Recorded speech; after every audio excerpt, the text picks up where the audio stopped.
So now we will see multiple columns in CSS. So guys, basically the CSS multi-column layout allows an easy definition of the multiple columns of text, just like the text inside the newspapers. So guys, this we are going to check with the help of examples as well. It is very important to note that some of the older browser versions might not support the column properties. So it is very important that you test the implementation of these column CSS properties on the various browsers when you are going to deploy your code on production. So guys, first of all, we are going to see what is column count over here, which is one of the CSS properties in order to apply the column layout in CSS. So let us move to the VS Code over here, and simply I'm going to remove the previous lines of code that we had written in the HTML and the CSS files over here. Now guys, simply we are going to create a div tag with the class newspaper over here, and above that we are going to have the h1 heading tag, and we can say that below is the newspaper. So guys, over here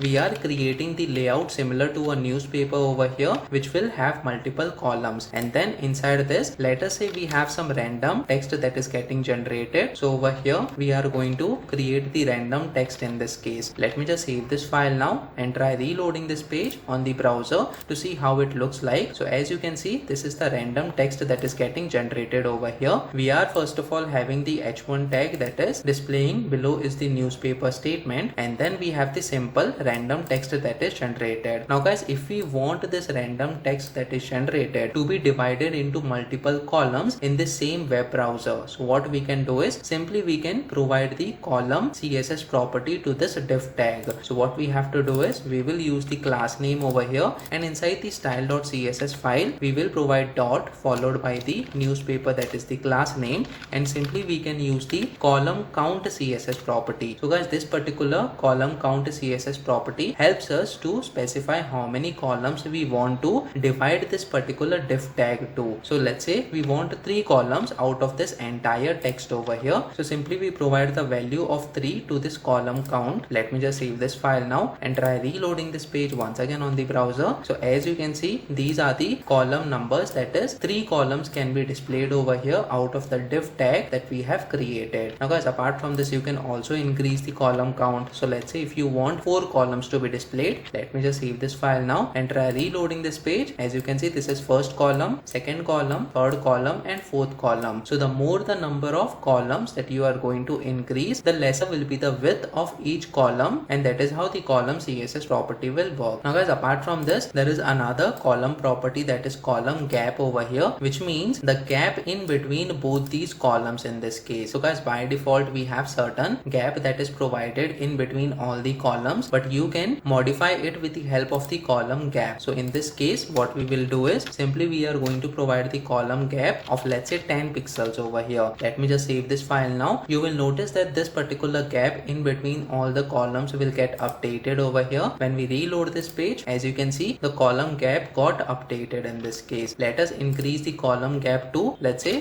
30 pixels over here. Let me just save this file now. The column gap will increase now in between all the columns. So when we reload this page, as you can see, the gap between all the columns is increased, and in this way you can simply use the column gap CSS property as well. Apart from this, we have something called as column rule style. So guys, let us check that as well. So just like border style CSS property, we have something called as column rule style CSS property, which will help us in order to provide multiple values over here. So as you can see, similar to border style values, we have the values such as dash, dotted, double, groove, and so on. So simply we are going to provide the solid column rule style over here. So guys, basically what will happen is a simple line will be displayed in between all these columns over here when we say column rule style that is equal to solid. So let me just save this file now and try reloading this page once again on the browser. So as you can see, this is a simple line that is getting displayed over here, and in this case we have provided the solid value. Apart from this, we can also provide the dashed value as well. Let me just save this file now and try reloading this page. So as you can see, these are the dashed lines that are getting appeared in between the columns. So guys, this is the way you can set the column rule style over here. Apart from this, you can also set the column rule width and the column rule color. So let us check that as well. So simply we can say column rule width in this case, and let's say we want only the width of 1 pixel to be displayed as the line in between the columns. So let me just save this file now and try reloading this page once again on the browser. So there is a very thin line that is getting displayed over here. Let us increase the width to 10 pixels, and when we reload this page, so as you can see, these are the